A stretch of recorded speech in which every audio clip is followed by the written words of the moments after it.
What's up guys, it's Sankar and today I'm gonna show you how to make some really cool dubstep drums for your dubstep drops. I'm gonna be using today's sponsor Samples Horizon drum pack for this. It's a really great awesome tool for making dubstep drums. So let's use these drums and make some loops for my drop. So I'm gonna first play my drop so you guys know what we're working with.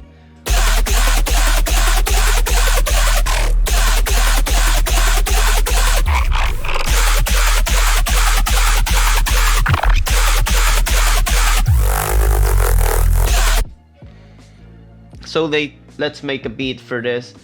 I'm gonna start by adding some crashes and cymbals because those are very important always. I want to start by layering some crashes, some reverse cymbals and all that. So let's get started.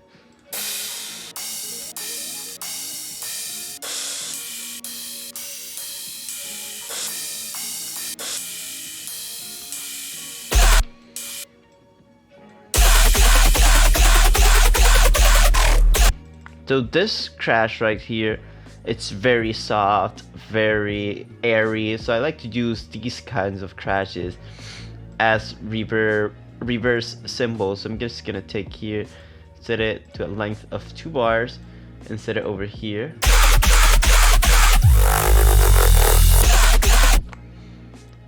And I'm gonna route it to a track and I'm gonna call it reverse reverb or reverse crash or whatever, and I'm gonna process them a little bit further in the video. So let's just keep adding samples to this. These more crashy sounds, I really like them for having an impact into the drop.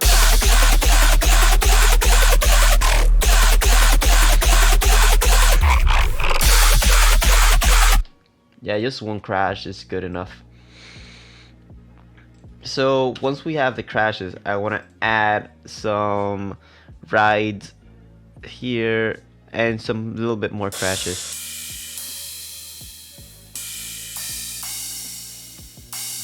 So these two, I really like them to layer on top of the drums like this, just to give it that little pattern, give it a bit more room in the mix, give the mix a little bit more stuff, you know, just to fill up the mix. Maybe a little bit slower.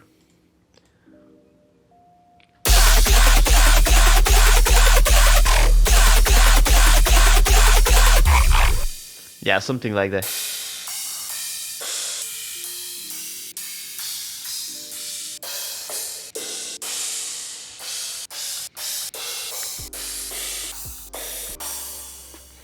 Now we're gonna go into rides.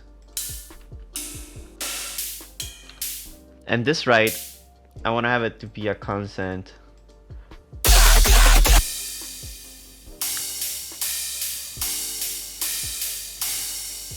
Something like that. I'm gonna start routing these into the mixer here. And we're gonna start creating our drum bus real quick with this. I want to add one more ride, and I want a bell sort of kind of ride. So something like this, just to have on the offbeat.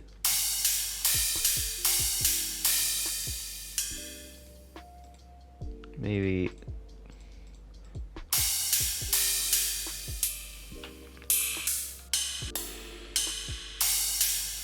yeah, something like this one.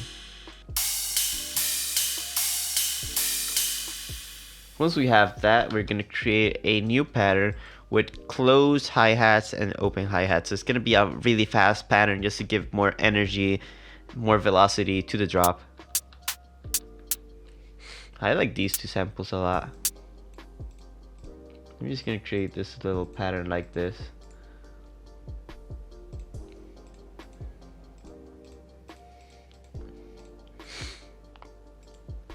It's gonna be nice. something like that. Then I'm gonna go into the piano roll. I'm gonna lower the volume on each second hit like that. I'm gonna make it a little bit more expressive, something like this, just to give it a little bit more movement. Yeah, something like that works pretty great. Just to give it a more fresh movement. So this is how the drums are sounding so far.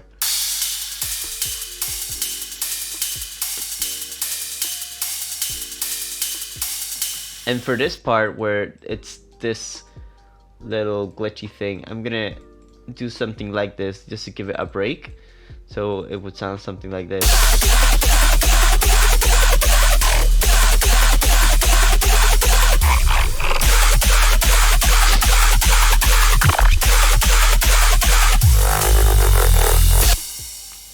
And then maybe perhaps just remove the cymbals at that part just completely.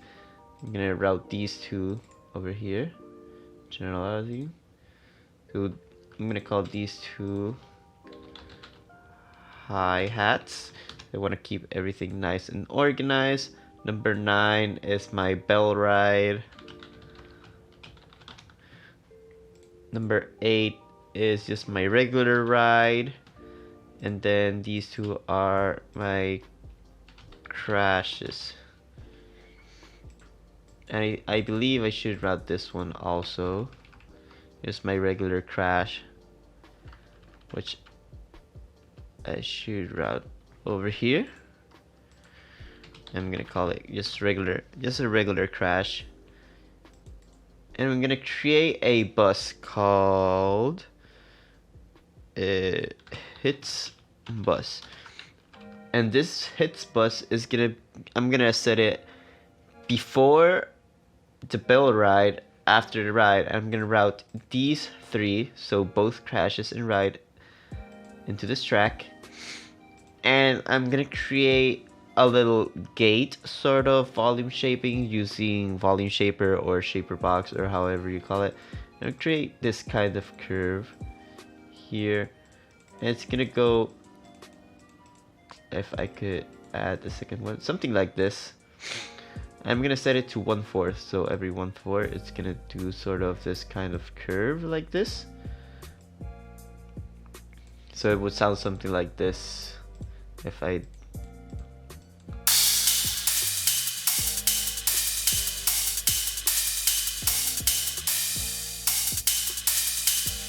maybe we can set it faster.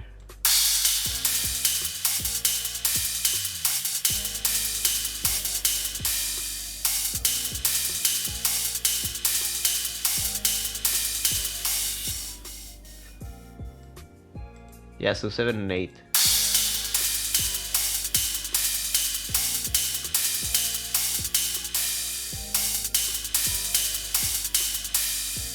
And I accidentally placed it on the wrong one. So I'm just gonna open up volume shaper, draw this kind of shape here just to create this kind of volume envelope.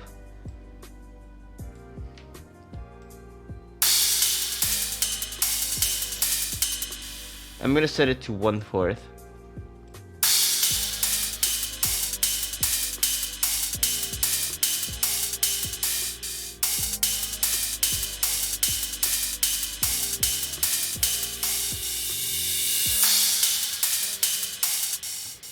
And that sounds pretty cool. I really like that, how it sounds. I'm gonna turn down the volume on this one, right around where the hi-hats are sitting.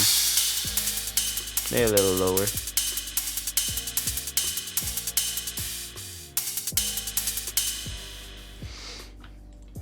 And then I'm gonna route these to this track. I'm gonna call this one fast hats. I'm gonna add a little touch of OTT just to compress them all a teeny bit together. I'm gonna add an EQ and I'm gonna cut the low end so I just keep the airy high end.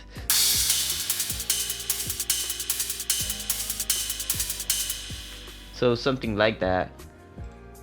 I want to add a touch of short reverb. So I'm gonna take my Valhalla room, add maybe like 9%, like 1 second reverb over here, something like that.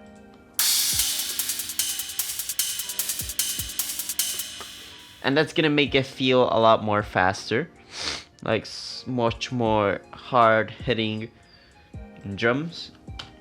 So now I'm gonna go and make my beat using a kick and a snare, so let's do that.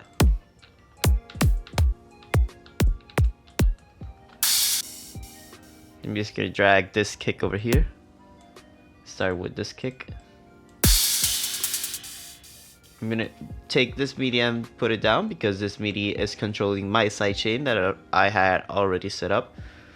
So I'm just gonna click here, 1, 2. I'm gonna add my snare.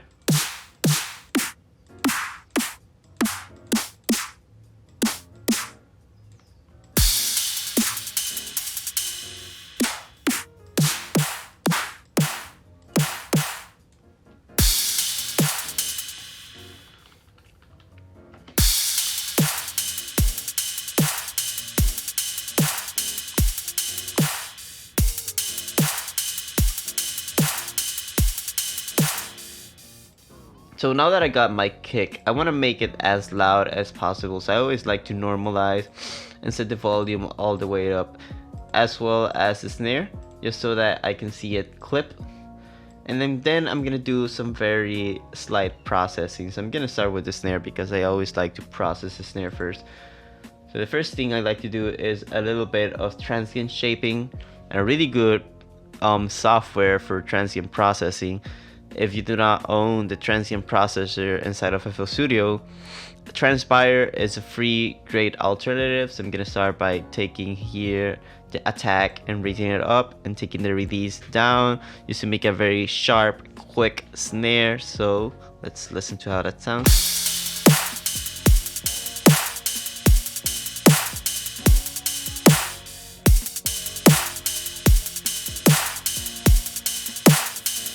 It's a subtle difference, but it makes it sharper and quicker. Then I like to EQ a little bit the snare to give it more of a shape and flavor that I personally like. And what I do is that I boost the fundamental, cut everything below the fundamental, and then lower after the fundamental. Something like that. And then I like to add some of that clappy area, which is at around 1000 hertz. So I like to boost the fundamental, the clappy area, and then I remove some of that 4000 hertz mid-high frequency range. Then I boost the 10,000 hertz and remove some of the high end.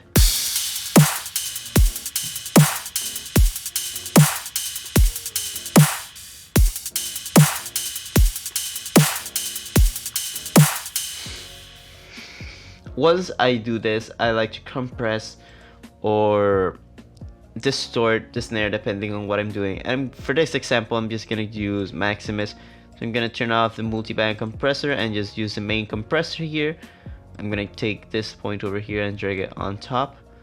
I'm gonna take this threshold knob and this ceiling knob just 1% down to create a limiter type of effect. And you can see how much I'm clipping and how much I'm removing, and I'm just creating a brick wall for that snare. Now for the kick, I like to just go straight into the EQ, so I like to do a little bit of EQing like this, just boosting the low end to get a bit of the mid bass area, adding some of that punch in the low mids, removing a bit of the mids, adding some of the high-end presence area,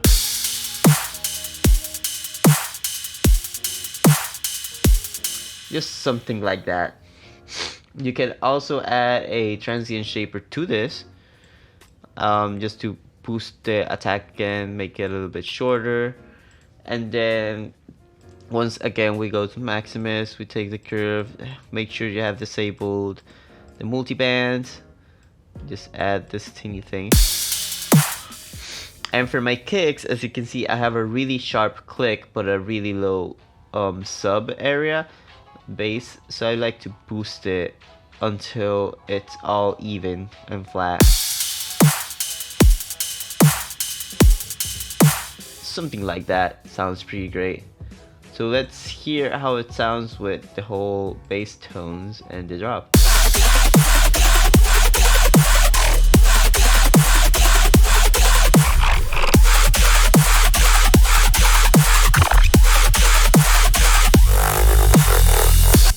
Sounds a bit boring, so I'm just gonna make it a bit more dynamic and just change up the pattern a teeny bit.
And there we have it, a really sick dubstep beat using Horizon drums.